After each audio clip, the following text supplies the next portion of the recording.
UMika wokuqala.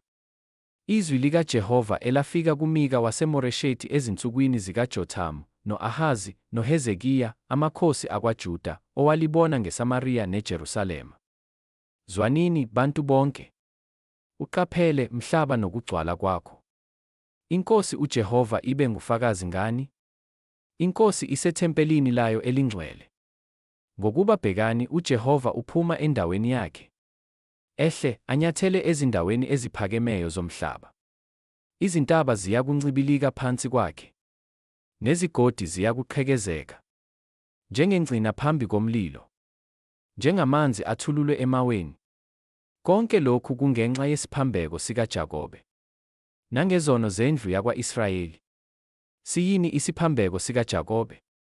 Asiyilo iSamariya na? Ziyini izindawo eziphakemeyo zakwaJuda? Aziyilo iJerusalema na? Ngiyakwenza iSamariya libe yizihlephu zasendle, nendawo yokutshala izivini.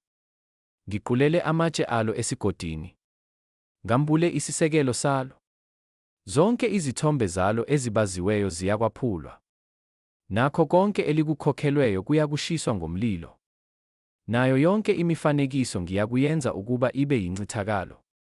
Ngokuba likuqoqile ngenkokhelo yobufebe, kuyakubuye kube yinkokhelo yobufebe.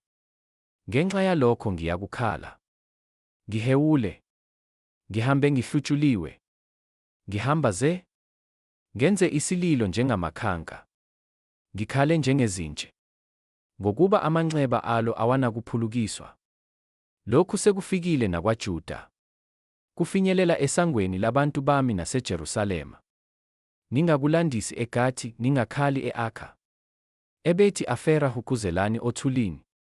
Dlulani nina enakhileyo eShafiri ngobunqunu nangehlazo. Abakhe eSawanani abaphumi. Ukukhala kwaseBethi Eseli akunivumeli ukuhlala khona. Ngokuba abakhe eMaroti banemihelo ngokuhle. Lokhu okubi kwehlile kuvela kuJehova, kwafika esangweni laseJerusalema. Bophelani enqoleni ihashi elinejubane, nina enakhileyo eLakishi. Lona lalingukuqala kwezono kuyo indodakazi yaseSiyoni.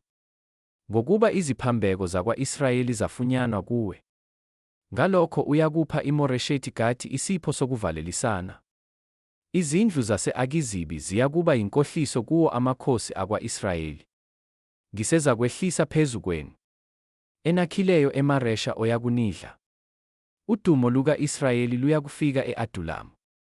Ziphucule, zigunde ngenxa yabantwana bokwenama kwakho. Wandise ubumpandla bakho njengengqe, ngokuba bayakuthunjwa kuwe.